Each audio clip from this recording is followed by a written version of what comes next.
हमारा दूसरा त्योहार कौन सा है? बोलो भाई, ईद के बाद कौन सा त्योहार है दूसरा? शबे बारात कि मुहर्रम? ईद मिलादुन नबी है, ईद उल अजहा, बकरीद का त्योहार। बकरीद के त्योहार पे आप कुर्बानी कब करते हैं?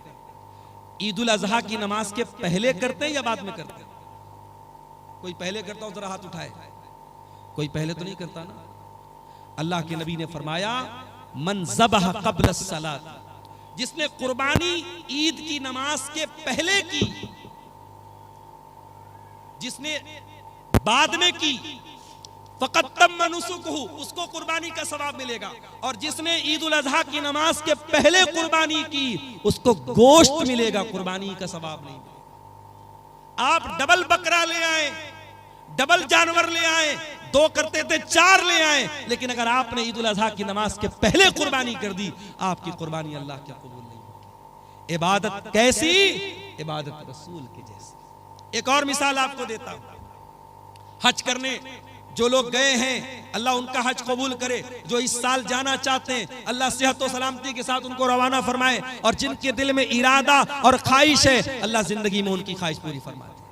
हज में आप जाते हैं, बड़े आराम से मक्का में होटल में ठहरे हुए हैं। पहले आप गए, उमरा कर लिया, उमरा करके आराम से नॉर्मल कपड़ा पहना, आराम से मक्का में होटल में रह रहे। 8 ज़िलहिज्जा की तारीख आई, नबी का हुक्म है, 8 ज़िलहिज्जा की जैसे ही तारीख आई, चलो हाजियो, एहराम बांधो और मक्का छोड़ के कहां पहुंचो? मिना में।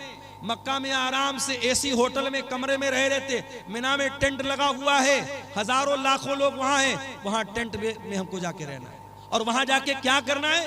बस 5 टाइम नमाज पढ़ना है। 4 रकात वाली नमाज को 2 पढ़ना है।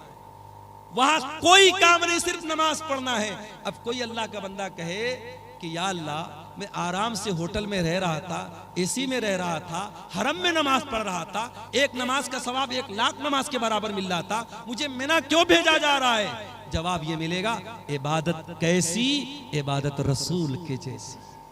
दीन तेरी मर्जी का नाम नहीं है, दीन तेरी मनमानी का नाम नहीं है। जहां मेरे नबी का हुक्म है कि तुझे मिना जाना है, तुझे जाना पड़ेगा। 9 ज़िलहिज्जा की तारीख आई, हाजी को हुक्म मिला, चल हाजी, चल तू मिना से अरफात जा। अरफात में हाजी पहुंचा, वहां जाके जोहर पढ़ लिया, असर पढ़ लिया, जोहर और असर एक साथ पढ़ लिया। अब जोहर से लेकर के सूरज डूबने तक 5 घंटा 6 घंटा कड़ी धूप निकली है, मई का महीना है। हाजी आराम से अपने मिना में टेंट में रह रहा था, उसको अरफात में भेजा गया है, खुले मैदान के नीचे 5-6 घंटा। क्या करना है? कुछ नहीं करना है। कोई नमाज पढ़ना है? नहीं पढ़ना है। जोहर असर के बाद वहां बैठ के अल्लाह का जिक्र करना है, दुआएं करना है। ये हज का पूरा तरीका कभी आप गौर कीजिएगा। हज का पूरा तरीका हमें बताता है, इस्लाम हमारी मर्जी का नाम नहीं है, इस्लाम हमारी ख्वाहिशात का नाम नहीं है, इस्लाम अपनी इच्छाओं पर चलने का नाम नहीं है। इस्लाम अल्लाह और उसके रसूल के तरीके पर चलने का नाम है। इबादत किसकी? इबादत सिर्फ अल्लाह की। और इबादत कैसी? इबादत रसूल की जैसी। मेरे अजीजों, आज अफसोस की बात है कि मुसलमान अपने आप को मुसलमान भी कहता है, नबी का कलमा पढ़ने वाला भी कहता है, और दीन में मनमानी करता है, दीन में नई नई बिदअतें निकालता है। मुसलमान भूल गया, उसके नबी अपने हर खुतबे में कहते थे, व शर्रुल उमूरि मुहदसातुहा व कुल्लु मुहदसतिन बिदा व कुल्लु बिदअतिन ज़लाला व कुल्लु ज़लालतिन फिन्नार। दीन के अंदर हर नया काम बिदात है और हर बिदत गुमराही है, और हर गुमराही जहन्नम में लेकर के जाने वाली है। ये बिदतें हमारा दुनिया में भी जीना हराम कर रही हैं। अभी मैं नौगछिया से आपके कटिहार आ रहा था, मुझे किसी ने बताया वहां पे कोई उर्स हो रहा है। उर्स जानते हो? उर्स क्या होता है भाई? उर्स वो तारीख होती है जिस तारीख में जिसकी मजार है, जिसकी कब्र है, उसका इंतकाल हुआ है। उसके इंतकाल पर गम नहीं मनाया जाता, उर्स मनाया जाता। क्यों? ये अकीदा रखा जाता है कि अल्लाह का वली जिस दिन उसका इंतकाल हुआ, उसकी तो सुहाग रात है। नौजुबिल्लाह। उर्स के माने, ये मैं गलत तर्जमा नहीं कर रहा हूँ, उर्स दुल्हन से बना, आरीस से बना है।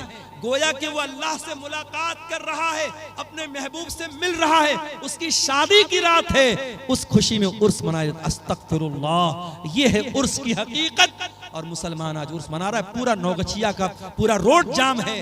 मेरे प्यारे साथियों, ये बिदअतें हमारा जीना हराम करती है। आज आप देख लो, इस्लाम के ऊपर अमल करने में कोई ट्रैफिक जाम नहीं होता, इस्लाम पर अमल करने में किसी के लिए कोई मसला खड़ा नहीं होता। मसला तब खड़ा होता है जब हम बिदात और खुराफात में मुब्तला होते हैं। और अल्लामा इकबाल ने सही कहा था, ये उम्मत रिवायात में खो गई, हकीकत खुराफात में खो गई। मेरे भाइयों, बिदात से बचो। और आखिरी बात बयान करके बात खत्म कर रहा हूं, ये बिदात जो होती है ये आखिरत में भी बहुत घाटे का सौदा बनेगी, आखिरत में भी बहुत नुकसान पहुंचाएगी।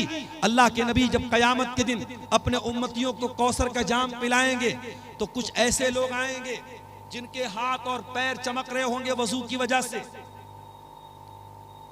वजू की वजह से उनके हाथ पैर चमक रहे होंगे। अल्लाह के नबी उनको कौसर का जाम पिलाना चाहेंगे। फरिश्ते कहेंगे अल्लाह के नबी आप इनको नहीं पिला सकते। अल्लाह के नबी कहेंगे ये तो मेरी उम्मत के लोग हैं, ये तो मेरे मानने वाले लोग हैं, मेरा कलमा पढ़ने वाले लोग हैं।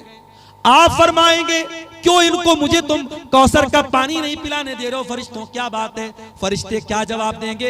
इन्नका ला तदरी मा अहदसु बादक, ऐ अल्लाह के रसूल आप नहीं जानते ये बिदअती लोग हैं, इन्होंने आपके बाद आपके दीन में बहुत सारे नए नए काम निकाले हैं। जब नबी को पता चलेगा ये बिदअती लोग हैं, बुखारी और मुस्लिम के अल्फाज हैं, अल्लाह के रसूल फरमाएंगे सुहकन सुहकन लिमन गय्यर बादी, जिन लोगों ने मेरे दीन को बदल डाला उनके लिए बर्बादी हो।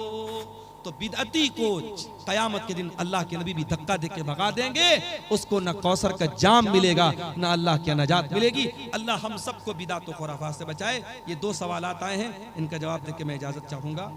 सोने की सही तरीका क्या है, यानी किस तरफ सर करके सोना चाहिए? अगर पश्चिम की तरफ पैर करके सोए तो क्या हो, कोई हरज की बात नहीं।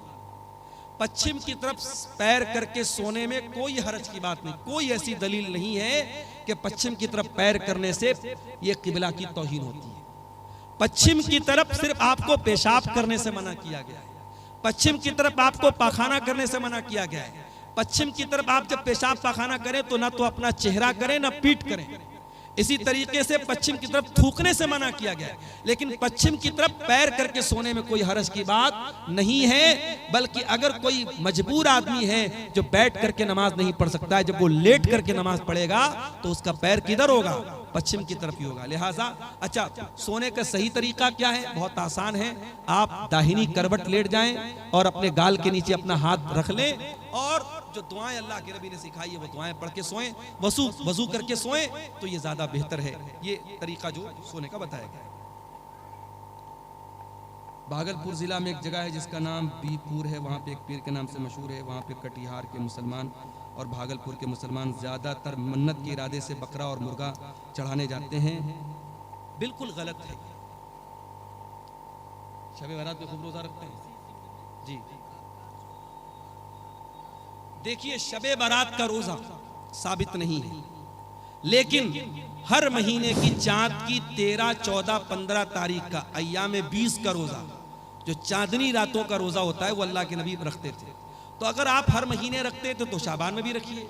अगर शाबान में आप रखना चाहते हैं 13, 14, 15 का आप रोजा रख सकते हैं, लेकिन खास 15 शाबान का शबे बारात का रोजा बिल्कुल गलत है, उसका कोई सबूत नहीं। इसी तरीके से भी ये जो भाई ने बताया बीरपुर में जाके मुर्गा और बकरा चढ़ा रहे, बिल्कुल गलत है, हराम है। वमा उहिल्ल बिही लिगैरिल्लाह, अल्लाह के सिवा किसी और के नाम से अगर जानवर ज़बा हो रहा है, शिर्क है। न तो उस जानवर का गोश्त खाना जायज़ है, और ऐसा करना अल्लाह के साथ शिर्क करना है। जिस तरीके से नमाज इबादत है, रोज़ा इबादत है, उसी तरीके से जानवर ज़बा करना भी इबादत है। जानवर आप सिर्फ अल्लाह के नाम से ही ज़बा कर सकते हैं। इसीलिए जो मैकडॉनल्ड में जाके चिकन खाते हो, पता लगा लो कि वो ज़बा वाला जानवर है कि नहीं है।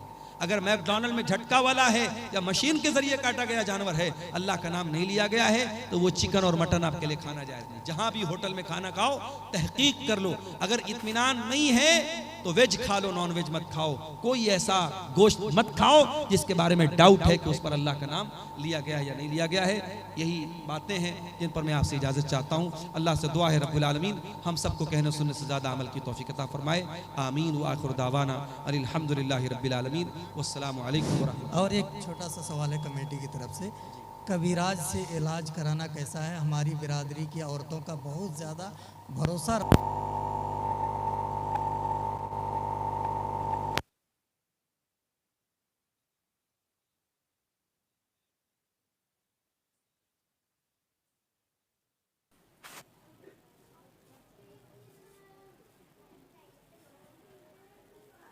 मंत्र वंत्र पढ़ रहे हैं, तो ऐसे इंसान के पास जो मंत्र वगैरह के जरिए या ये कह लीजिए जादू के जरिए या ये कह लीजिए अपनी रूहानी ताकत के जरिए इलाज कर रहा है, उसके पास जाके इलाज कराना हराम है। ऐसे बहुत सारे ओझा और बाबा होते हैं, वो मरीज को ऐसे हाथ लगा देते हैं, मरीज ठीक हो जाता है। ये सब शैतानी ताकतें हैं, कभी खबरदार इनके पास नहीं जाना। आप तकलीफ बर्दाश्त कर लो, लेकिन शिर्क के अड्डों पर मत जाओ मेरे प्यारे साथी, बिल्कुल ये गलत है। और मुसलमान औरतें अगर वहां जा रही हैं, गलत कर रही हैं, उनके घर के गार्जियन को चाहिए कि अपने घर की औरतों को ऐसा ना करें।